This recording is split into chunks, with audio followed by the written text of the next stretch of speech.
Kau setia, Bapa, Kau mulia. Tenanglah jiwaku, aman bersamamu.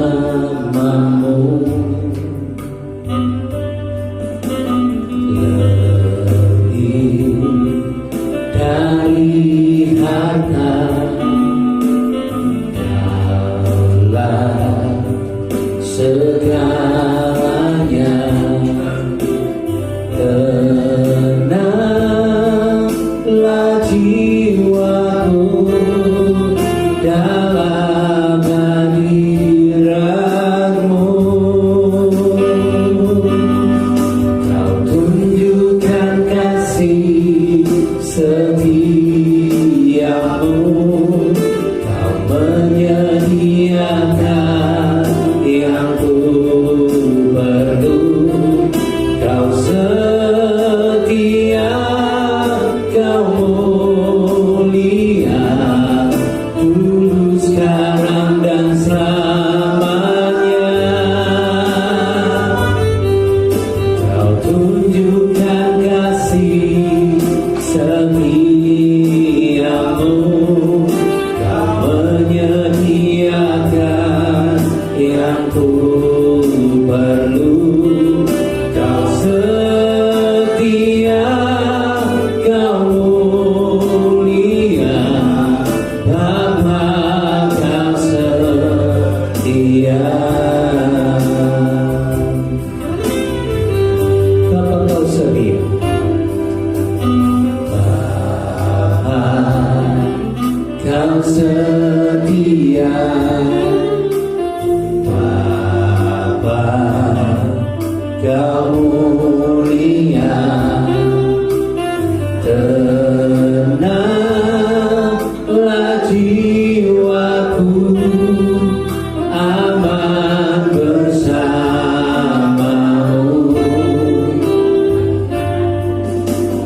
Lebih dari harta, Kaulah segalanya. Tenanglah jiwaku dalam hadirat-Mu. Kau tunjukkan kasih setiamu, Kau menyediakan yang ku perlu. Kau setia, Kau mulia, dulu, sekarang, dan selamanya. Oh, Kau tunjukkan kasih setiamu, Kau menyediakan yang ku perlu. Kau setia, Kau mulia, Bapa, Kau setia. Sekali lagi Bapak Ibu, Bapa, Kau setia. Bapa, Kau setia. Bapa, Bapa, Kau mulia. Tenanglah jiwaku, aman bersamamu. Lebih dari harta, dari harta, Kaulah segalanya. Tenanglah jiwaku dalam hadirat-Mu.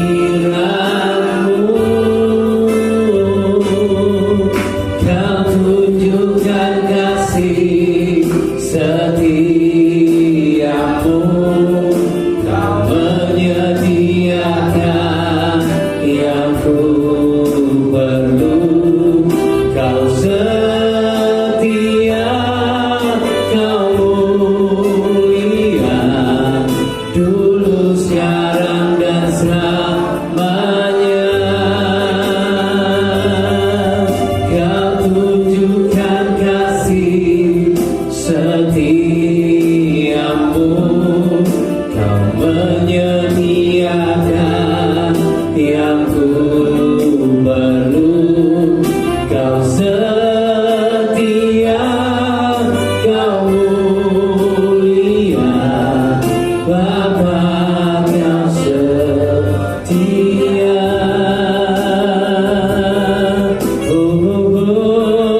yang ku perlu.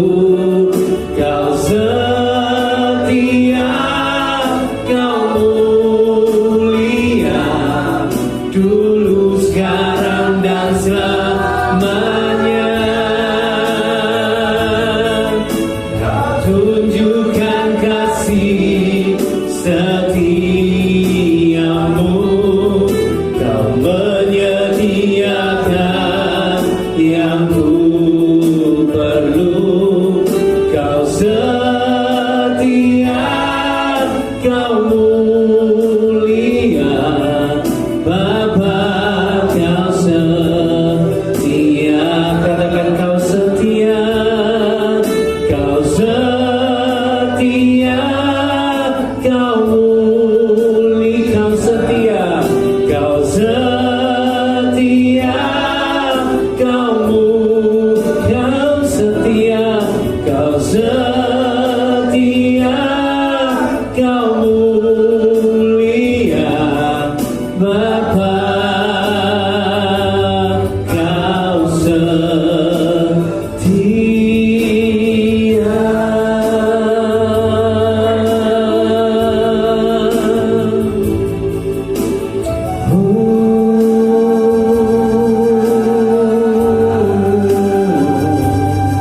Kau setia.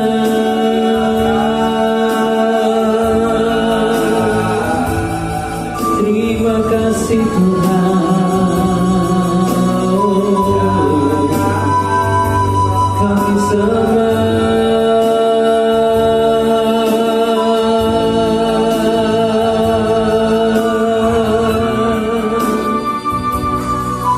Engkau Tuhan yang menyatakan kasih setia-Mu bagi kami. Engkau Tuhan yang menunjukkan belas kasihan-Mu bagi kami. Engkau yang menyatakan pertolongan-Mu bagi setiap kami. Kami percaya Kau setia.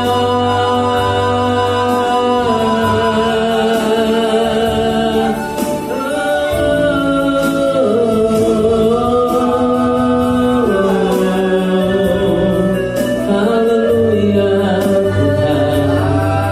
Mari jemaat Tuhan sembah.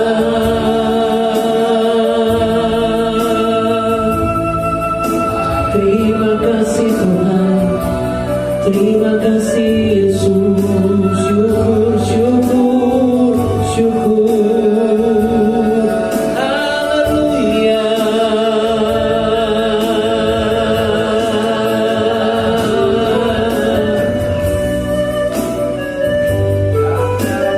Terima kasih, kami mau sembahkan, kami mau tinggikan Engkau.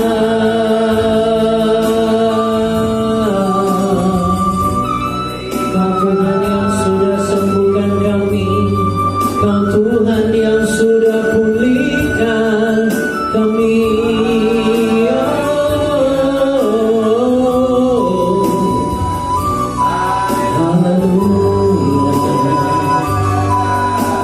Kami sembah,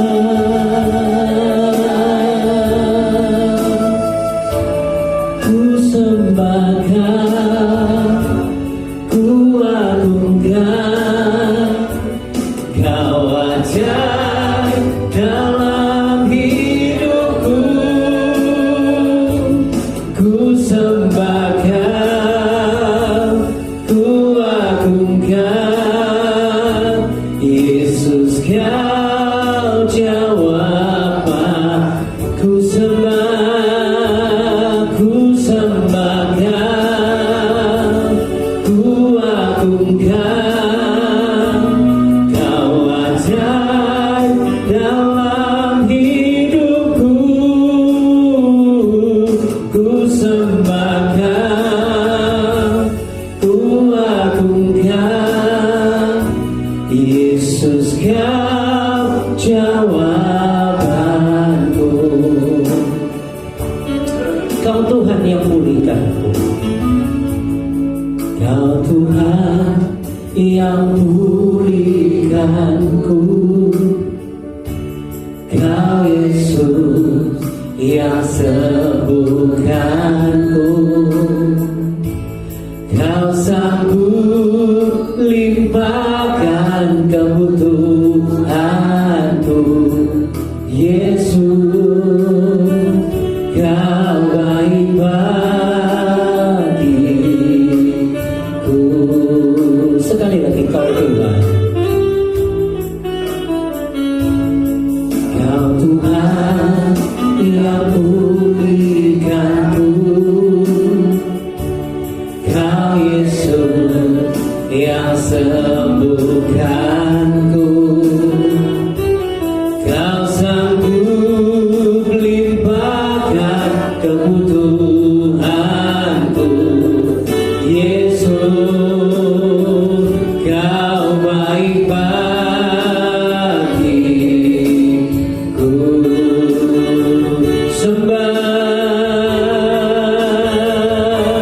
Ku sembah Kau, ku agungkan.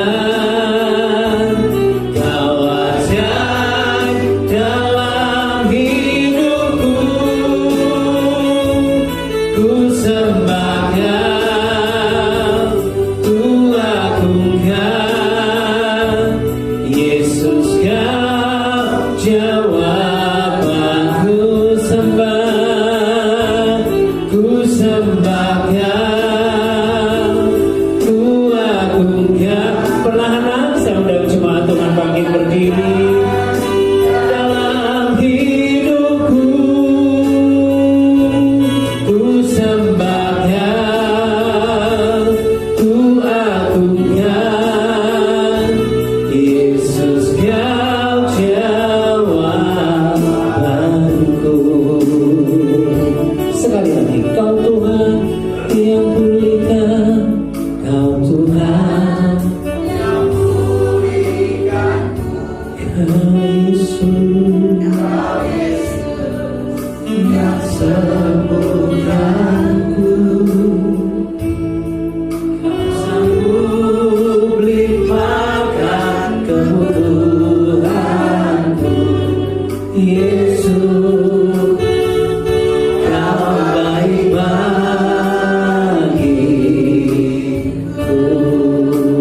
Sekali lagi, Kau Tuhan, Kau Tuhan yang pulihkanku. Kau Yesus yang sembuhkanku. Kau sanggup limpahkan kebutuhanku. Yesus, Kau baik bagiku.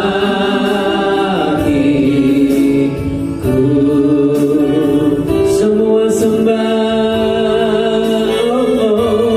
ku sembah Kau, ku agungkan. Kau ajaib dalam hidupku.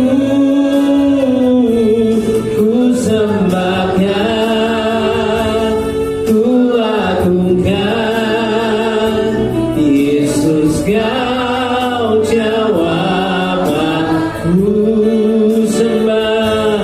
Ku sembah Kau, ku agungkan. Kau ajaib dalam hidupku. Ku sembah Kau, ku agungkan. Yesus, Kau jawab aku. Yesus, Kau jawab Yesus. Yesus, Kau jawab aku. Sekali lagi sembah.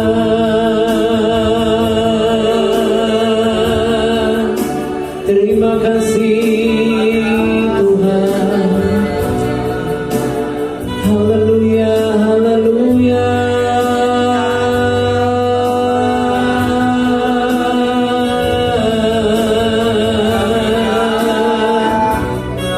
Kau yang pulihkan kami, Kau yang sembuhkan kami.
Kau ambil alih seluruh hidupku di altar-Mu, menyembah-Mu di altar-Mu, menyembah di altar-Mu,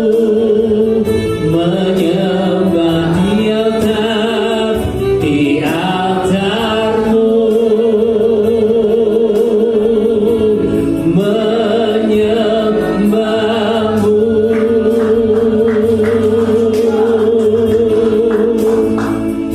Terima kasih Tuhan, terima kasih. Sore hari ini kami buka hati kami, buka jiwa kami Tuhan. Isi kami dengan Roh Kudus-Mu, isi kami dengan kasih-Mu, terlebih isi kami dengan firman-Mu Tuhan. Terima kasih Tuhan. Dan kalau sebentar kami akan mendengar Engkau berbicara bagi kami, urapi kami, buka hati kami Tuhan, sehingga firman-Mu dapat masuk ke dalam setiap hidup kami dan menjadi kekuatan bagi kami. Terima kasih Tuhan, terima kasih hamba-Mu Tuhan yang sudah Engkau persiapkan, tutup bungkus Tuhan dengan kuasa darah-Mu, mulut, bibir, lidah hamba-Mu Engkau pakai Tuhan, Engkau kuasai, sehingga apapun yang hamba-Mu sampaikan semua berasal daripada-Mu. Terima kasih Tuhan, kami umat-Mu siap duduk diam mendengar Engkau berbicara bagi setiap kami. Terima kasih Tuhan, jemaat Tuhan yang siap terima berkat firman Tuhan, mari bersama katakan amin. Shalom. Baik, mari kita buka Alkitab kita di dalam Yosua 24 ayatnya yang ke-15. Yosua 24 ayatnya yang ke-15.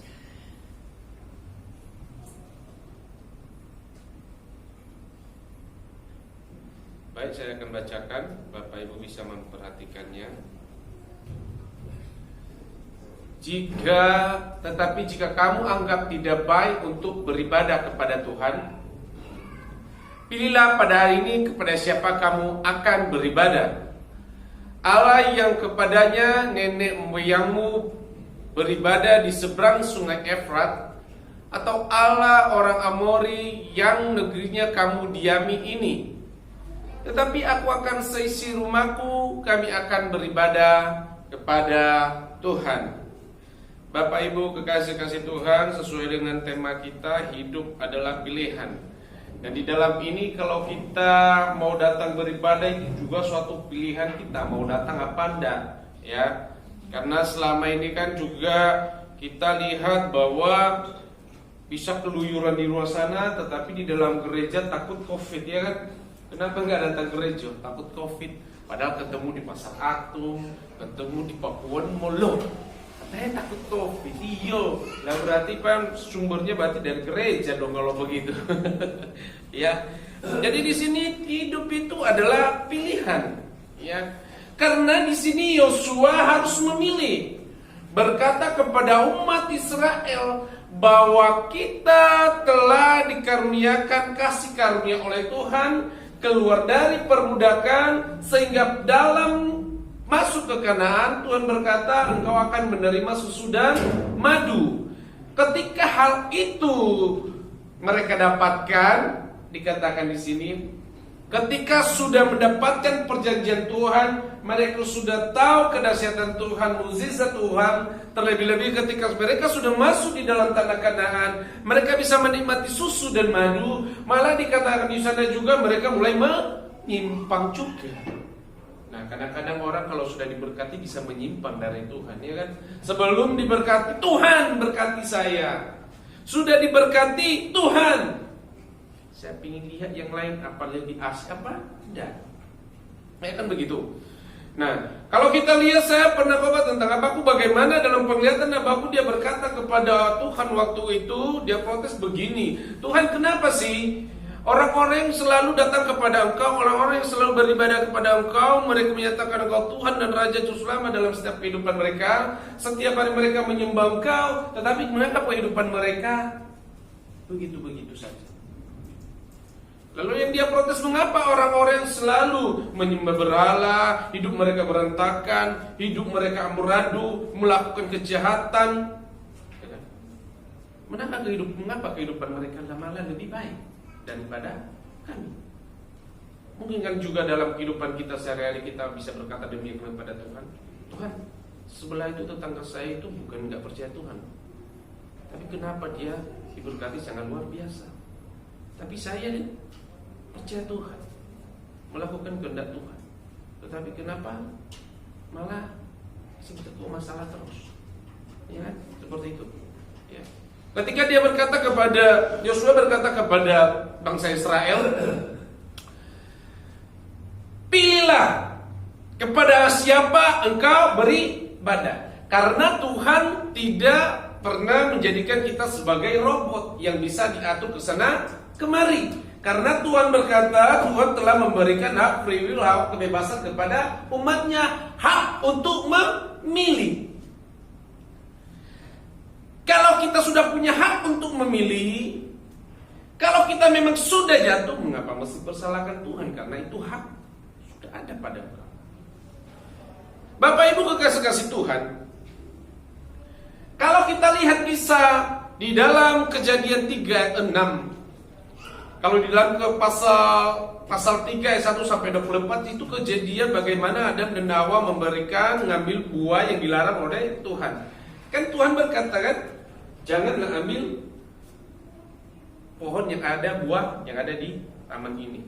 Itu kan dikasih pilihan buat dia.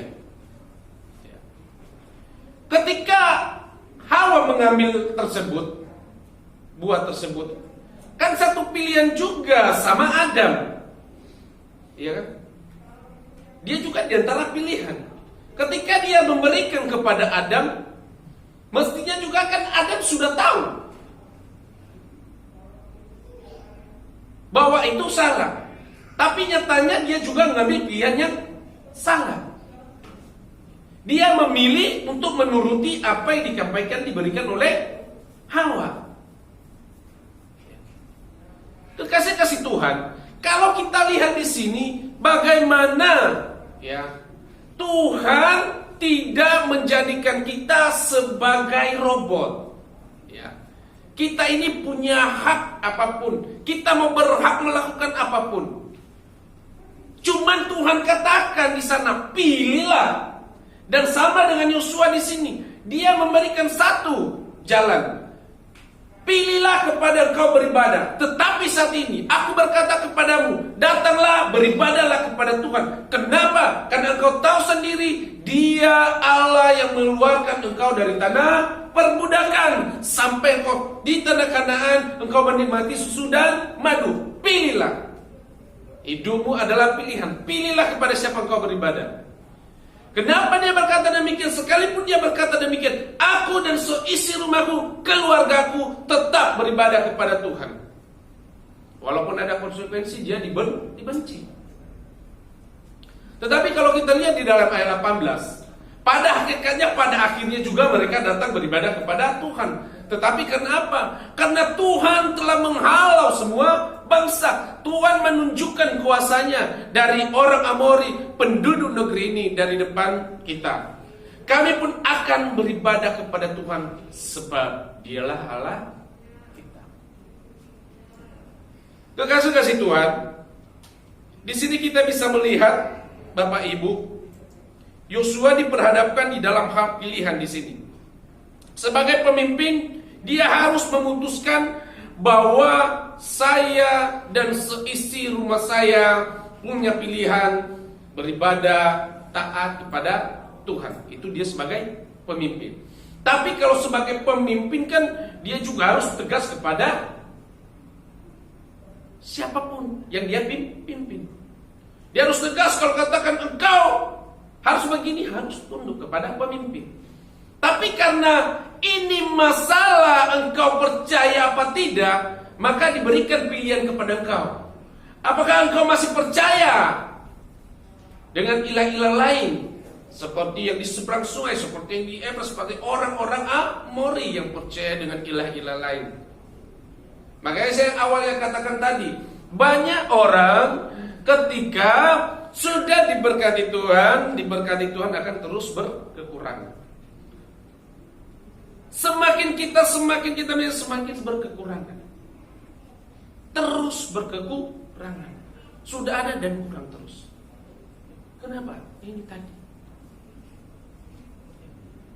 Apa yang tidak Tuhan lakukan sih buat mereka? Sampai mereka masih melirik kiri kanan. Kan kalau kita sudah, bayangkanlah kalau ada orang sudah punya segalanya, pasti akan rasanya hidup ini begini aja, paling cari yang lain. Dalam benaknya kan, waduh bosan dengan gini, bosan dengan ini, sudah ada semua, apa lagi yang mau dilakukan? Karena kenapa? Karena memang dia nggak fokus penyerahan diri kepada Tuhan, sehingga dalam apapun yang dia miliki dia tidak pernah menikmati, sehingga mencari kepuasan di luar sana. Padahal kepuasan itu sudah diberikan semuanya kepada dia. Makanya di dalam hal ini Yosua menegur, kalian ini lo tahu, kita ini lo tahu bagaimana kuasa Tuhan menolong kita. Masakan kalian harus melirik lagi gila-gila lain sih? Kalian tahu loh bagaimana dengan mata kepala kalian sendiri tahu kuasa Tuhan. Masa kalian masih melirik ilah-ilah lain? Kalian tahu loh Tuhan sudah memberkati, berkelimpahan. Masa masih menyimpang dari Tuhan? Maka dia berkata, mari kita mau beribadah kepada Tuhan.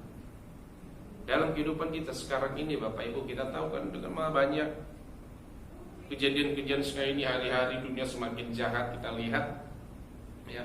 Dengan keadaan ini, maka dikatakan, saya sih oke-oke aja kalau dia bilang ini kehendak Tuhan, ini penampian Tuhan, ini segala macam. Tapi kan intinya kan ada juga kita yang menentukan semuanya itu pilihan kita. Kamu mau, itu pilihan kamu, karena Tuhan tidak membiarkan. Kalau kamu memilih, ya Tuhan tidak akan pernah membiarkan. Kalau contohnya sekarang aja bilang, katakan, wah lebih asik ibadah online, ya kan? Sekarang kan lebih asik lihat ibadah kayak di Amerika hari itu ibadah drive-thru, ya kan? Kasih CD, kasih musik, kasih perjamuan, ya sudah, dengarkan. Tapi kalau bilang katakan masalah, katakan begini, oh karena ini, bisa kesana kemari tapi nggak bisa datang ke gereja karena COVID. Ya ini tadi, pilihlah engkau beribadah pada ilah lain atau engkau punya Tuhan. Karena sekarang itu, makanya Tuhan kita itu sekarang itu malah tanpa kita sadari kita menjauhkan diri kita pada Tuhan dengan sekarang ini yang luar biasa, internet segala macam kan bisa diakses semua. Jadi mau tahu, mau ibadah, oh saya sudah ibadah, saya sudah lihat ini, saya sudah lihat ini. Makanya Paulus mengatakan jangan jauhkan dirimu dari persekutuan ibadah. Karena kenapa kan sampai itu? Bukannya kita nggak bisa ibadah di rumah Bapak Ibu. Memang itu pilihan kita. Kadang-kadang kita, kamu nggak tahu, ngapain sama aja kok aku di gereja? Wong aku di dalam kamar, aku malah lebih sembahyang di sana.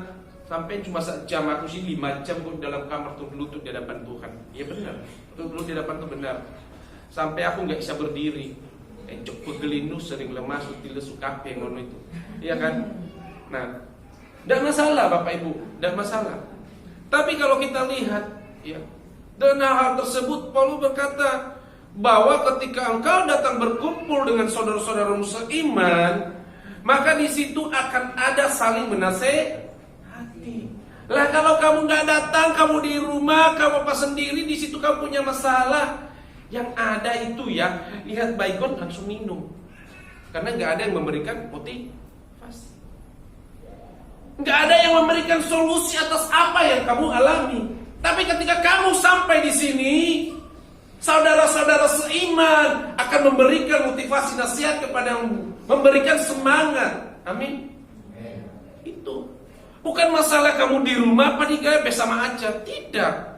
Masalahnya ketika engkau sendiri kepada Tuhan datang, tapi ada waktunya engkau berkumpul sama. Karena di situ kamu dikuatkan. Nah coba kalau sendiri, seumur hidup beribadah sendiri dalam kamar ayo. Siapa sing nguatno? Mati. Harus memahami hal-hal tersebut. Karena banyak alasan-alasan tertentu mengatakan ibadah sendiri dalam sendiri pun Tuhan katakan tutup pintumu, berdoa di dalam. Itu disalah-salah artikan hal-hal tersebut.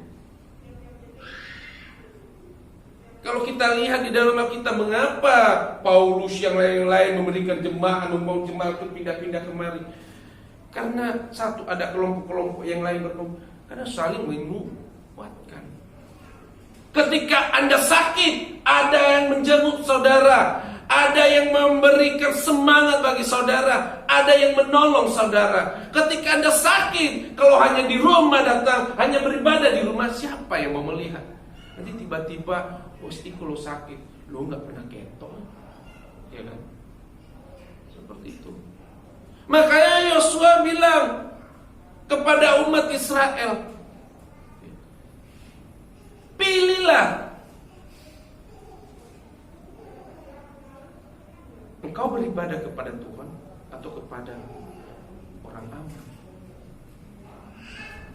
Dan saat ini kita diperhadapkan hadirin itu. Makanya saya katakan hidup ini adalah satu pilihan.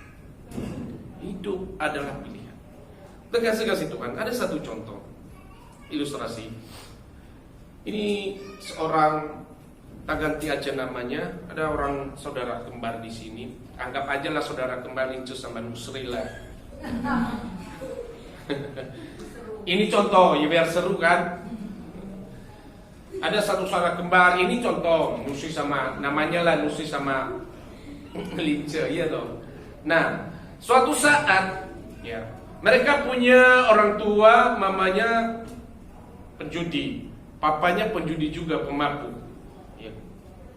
Suatu saat mamanya meninggal, tinggal papanya ini, ayahnya ini yang mengurus kedua sekembar ini. Tetapi pada akhirnya juga orang tua ayahnya ini meninggal juga. Jadi anak yang dua ini jadi yatim piatu. Akhirnya mereka dititip di panti asuhan. Dan mereka dititip di panti asuhan yang berbeda. Nah, setelah 40 tahun, seorang wartawan mengetahui kisah kedua anak kembar ini. Lalu wartawan ini pergi mencari kedua anak kembar ini, kehidupan mereka bagaimana. Lalu si Lince ditemui di Jakarta sana, ya dia hidup mabuk-mabukan segala macam, terus nggak karuan. Lalu pertanyaan diberikan wartawan itu kepadanya, kenapa kamu begini? Jawabannya itu karena ayahku. Kedua, wartawan menemukan juga namanya Sinusri itu. Dia luar biasa hidupnya, berkecukupan keluarganya, ya. Dia sudah punya anak bahagia, dia seorang manajer internasional, wes hebat. Lalu pertanyaannya ke wartawan juga, mengapa engkau begini? Jawabannya ayahnya. Pertanyaan yang sama, jawaban yang sama. Nah, ketika ditanya, Ica ini hidupnya amburadul. Nah, ini contoh. Terus Tuti ini hidupnya sukses, punya orang tua yang sama. Lalu ketika ditanya kepada Ica, kenapa kamu begini? Lalu dia berkata, "Ish, opo, ayahku sampai kesel deh. Itu karena papaku. Opo, papaku adalah pemabuk, papaku adalah penjudi. Makanya tidak jauh pohon buah jatuh dari pohonnya, bukan pohon dari buahnya." Kebalik-balik. Ya, tidak jauh buah itu jatuh dari pohon. Jadi di situ dia sangat kesal, sampai hidupnya kacau amburadul karena papanya yang pemabuk peminum. Padahal 40 tahun yang lalu papanya sudah mati. Jawabannya kenapa papanya? Makanya kehidupannya begitu. Lalu ketika ditanya Nusri, ya, kenapa hidupmu begini? Karena ayahku. Loh, kok kamu bisa sukses ini? Karena ayahnya. Kan beda. Ini nggak sukses karena ayahnya, ini sukses karena ayahnya. Kenapa? Itu karena ayah saya.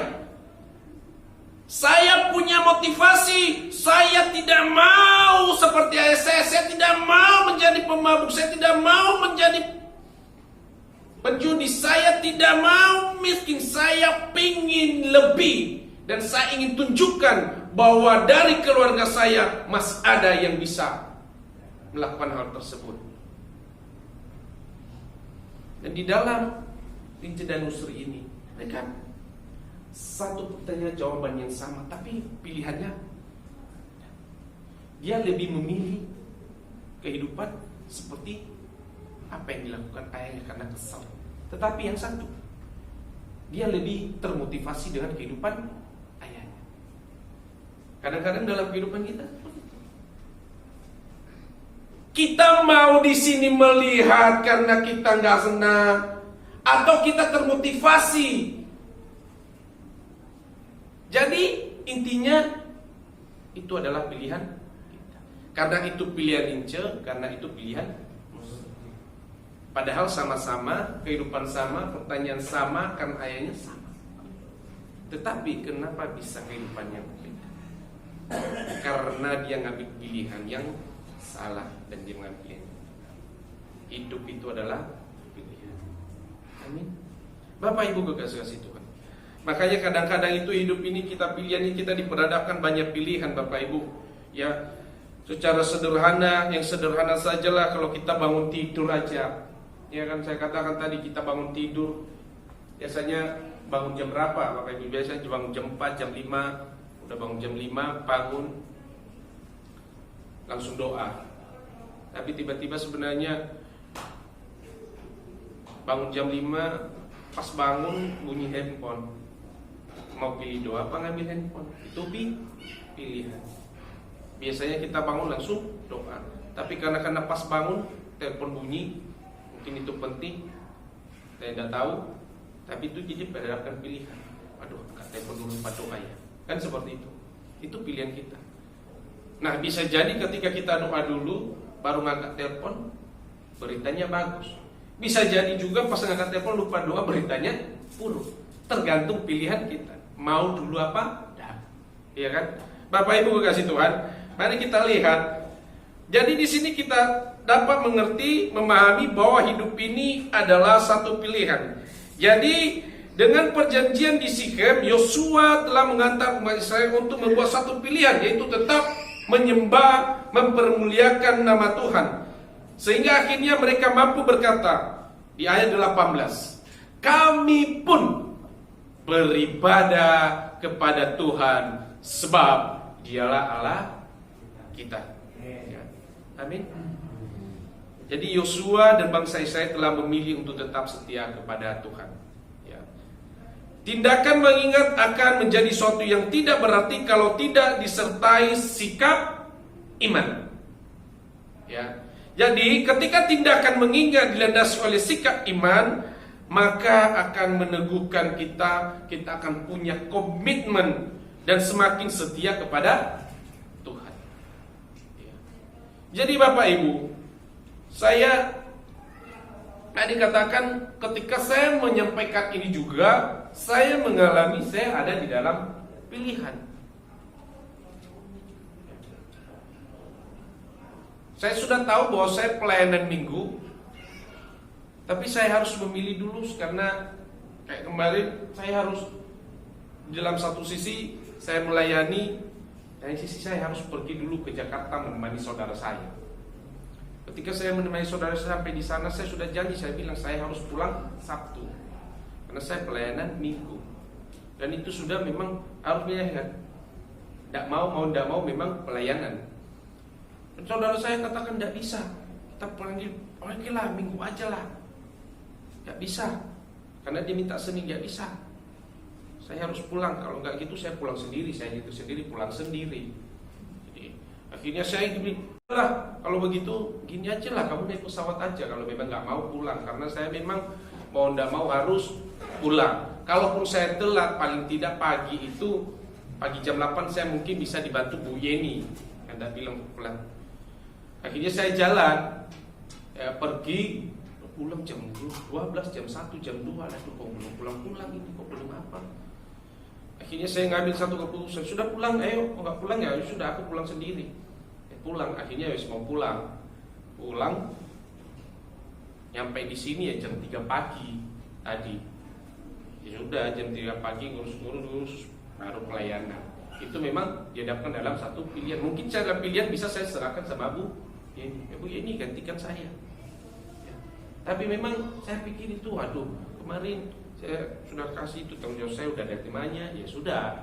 Hidup adalah pilihan sesuai dengan tema yang saya sampaikan, dan saya harus menghadapi juga dalam pilihan itu. Iya kan? Kadang-kadang ketika saya buat tema ya, terus terang aja ketika buat tema itu, biasanya minggu itu langsung saya berikan, belum pikir aku buat tema ini bagus, kayak ini temanya. Tapi ketika jalan loh kok mengalami hal tersebut, dihadapkan dengan pilihan. Kamu mau pilih taat atau pilih menikmati? Ilah-ilah lain, orang amor-amorisan. Jadi Bapak Ibu, di dalam hal ini Matius berkata di dalam pasal 19 7, jawab Yesus, apakah sebabnya engkau berkata kepadaku tentang apa yang baik? Hanya satu yang baik. Tetapi jikalau engkau ingin masuk ke dalam hidup, turutilah segala perintah Allah. Kadang-kadang kita bertanya, yang baik itu yang mana sih? Padahal kita tahu loh itu baik. Yang baik ini begini, yang gak baik ini begini. Tapi kadang-kadang kita menanya kembali, terus maksudmu yang baik bagaimana? Pernah gak begitu? Ya lakukan yang baik. Yang baik yang bagaimana, kan kadang-kadang kita memancing. Padahal sudah paham loh, mengerti baik itu gimana, tapi masih bertanya, yang baik itu gimana? Makanya Tuhan berkata, lakukan. Kenapa kau bertanya hal yang baik lagi? Hal yang baik, lakukanlah perintah itu. Jadi hidup ini adalah sebuah pilihan. Setiap langkah yang kita lakukan pasti menimbulkan sebuah pilihan. Kita mau berangkat mau apa, harus pilihan. Mau masuk anak sekolah harus ada pilihan. Mau masuk kemana, bagaimana. Kayaknya jangan sampai salah. Jadi semuanya itu kembali kepada diri kita. Terakhir kita lihat Bapak Ibu, ada satu ilustrasi. Saya pernah sampaikan ilustrasi ini. Tapi sebelumnya itu saya katakan ada pilihan di sini. Kalau lihat kisah Naaman dan Gehazi, kisah Naaman dan bawahannya, kisah sedangkan Elisa dan Gehazi. Nah pada waktu itu kan Naaman datang kepada Elisa. Lalu Elisa tidak mau ketemu aja, dia suruh Gehazinya, kata Tuanku pergi menceburkan diri 7 kali. Nah di dalam air ya, kalau air bersih, air kotor. Dan tidak terima seorang panglima kan pastinya kan, saya ini sudah tidak ditemui, sudah datang jauh-jauh, saya ini panglima di negeri orang terpandang, tetapi tidak ditemui malah disuruh ceburkan diri di air kotor. Itu masuk akal apa enggak? Tetapi di dalam hal itu seorang hambanya ini, kalau dia pasukan segalanya, Tuhan masakan sih kamu gak mau melakukan? Kalau ada hal yang lebih berat dikatakan oleh hambanya itu, pasti engkau lakukan. Lakukan saja. Tetapi akhirnya dia mau melakukan. Ini loh orang yang belum mengenal, belum paham Tuhan, belum paham kebenaran, ya. Tetapi pada akhirnya dia mau memberikan motivasi, ya. Sama seperti kalau di dalam kita gereja, dia mau memberikan motivasi, memberikan dorongan supaya orang ini mau melakukan. Tetapi kalau kita lihat kembali Elisa dan Gehazi, Elisa menolak apa yang dipersembahkan oleh Naaman. Tetapi mulailah Gehazi berpikir yang enggak. Mulai dia berpikir, padahal setiap hari dia di sini adalah orang yang dipercaya oleh Elia, yang dibimbing oleh Elisa. Ketika hal itu dia mulai berpikir, lalu dia mengejar si Tuan Naaman. Dia mengambil kembali harta itu, dia memutarbalikkan kata bahwa Tuanku Elisa mau, ini diberikan kembali. Nah, ketika Elisa bertanya kepada Gehazi, dari mana engkau? Dia mulai memutarbalikkan kata. Dia tidak tahu bahwa Elisa tahu. Tetapi pada akhirnya kutub itu, kusta itu kembali kepada dia. Ini orang yang mengenal, yang paham tentang Tuhan, tapi tidak bisa memberikan contoh. Makanya ia katakan, di dalam gereja kenapa kita harus tetap beribadah? Karena itu adalah satu, kita bisa memberikan dampak bagi orang lain. Ketika orang, kalau saya datang, contohnya saya duduk, lalu ada yang gak kenal, terus ngomong, mungkin ada sesuatu yang saya alami, itu bisa menjadi dampak bagi dia untuk bisa tetap kuat. Makanya itu memang perlunya sebenarnya dalam ibadah itu. Kalau hanya di rumah, saya yakinlah sekuat-kuatnya kita, kalau yang kita sendiri ya gak bisa. Kita mungkin perlu orang lain untuk memberikan motivasi kepada kita. Amin. Jadi di sini kita harus lebih lagi memahami apa yang dikatakan Yosua ini. Dia katakan bahwa tetaplah beribadah kepada Tuhan. Ada contoh, seorang perempuan ini, Bapak Ibu, seorang anak ini datang kepada ibunya. Gadis ini mengeluh kepada ibunya. Dia mengeluh dengan kehidupannya, dia mengeluh dengan pekerjaannya, dia mengeluh dengan kisah hidupnya, kisah percintaannya. Dia berkata kepada ibunya, wah, sulit sekali hidup ini. Ya, sulit sekali dia menghadapi kehidupan ini. Masalah terus menerus datang menghampirinya. Ya. Maka di sana pun ketika gadis ini berkata kepada ibunya, maka ibunya ini tidak berkata apa-apa. Lalu ibunya ini datang pergi ke dapur. Ya. Dia datang pergi ke dapur dan dia mengajak gadisnya itu ke dapur. Saya pernah sampaikan ilustrasi ini, tetapi dalam hal yang berbeda. Ya. Lalu dia katakan di sini, ibu ini menyiapkan 3 air. Dia katakan telur, wortel dan kopi. Ya. Nah, pada waktu itu ketika dimasukkan, dia katakan ini wortel. Ya, ini akan panci, dimasukkan wortel yang pertama, terus yang kedua adalah telur, terus yang ketiga adalah kopi di dalam air tersebut. Nah, ketika itu wortel diambil dan dipotong-potong. Kalau telur menjadi keras, tetapi kalau kopi menjadi wangi. Ya, yang suka minum kopi bisa tahu wanginya kopi. Ya. Jadi di dalam ini dikatakan, dalam ilustrasi ini dia menyampaikan, anak ini berkata, apa maksudnya ini ibu? Ya. Maksudnya ibu adalah wortel ini dimasukkan ke dalam air, itu akan menjadi lembek, sedangkan telur akan menjadi keras, dan kopi itu akan, air itu bisa diubah menjadi kopi, menjadi yang harum.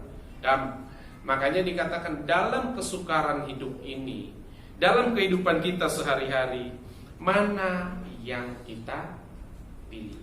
Kita mau keras dengan hidup kita mau lembut dengan kehidupan kita. Kalau kita mau keras, kita mau melewati kesulitan itu, maka kita akan menang. Ya. Nah, di dalam hal ini, apakah engkau akan menjadi lembek? Apakah engkau akan menjadi menyerah? Ataukah engkau akan menjadi keras? Atau engkau akan mengubah air itu menjadi wangi? Intinya di situ. Kamu mau di mana? Itu pilihan. Kalau kamu menjadi lembek seperti wortel, maka hidup itu akan keras bagimu. Kalau engkau keras dengan kehidupanmu, maka engkau akan mendapat kemenangan. Kalau kau keras dalam kehidupanmu, kalau engkau lembek dalam kehidupanmu, engkau akan mendapatkan kesulitan. Tetapi dikatakan di sini, maka ketika engkau mau keras, maka engkau akan mengubah kesulitan menjadi suatu kemenangan di dalam hidup. Hidup adalah pilihan. Tinggal engkau pilih mana. Karena setiap porsi masing-masing punya masalah masing-masing dalam memilih setiap apa yang kita ambil. dalam kita menanggapi setiap apa yang kita alami. Oleh karena itu, hidup kita ini adalah pilihan kita masing-masing. Kita mau menang, kita mau kalah, kita mau menyerah, kita mau semangat melakukan segala sesuatu karena masalah yang kita alami, itu tergantung pilih kita. Tetapi intinya adalah kita tetap harus beribadah kepada Tuhan. Jangan karena saya katakan hidup adalah pilihan, ya wes Pak Midi, pilihan saya nggak mau ibadah. Nah, itu toh. Tapi hidup adalah karena Yosua berkata, beribadahlah kepada Tuhan, sebab Dialah Allah kita. Amin. Demikian kebenaran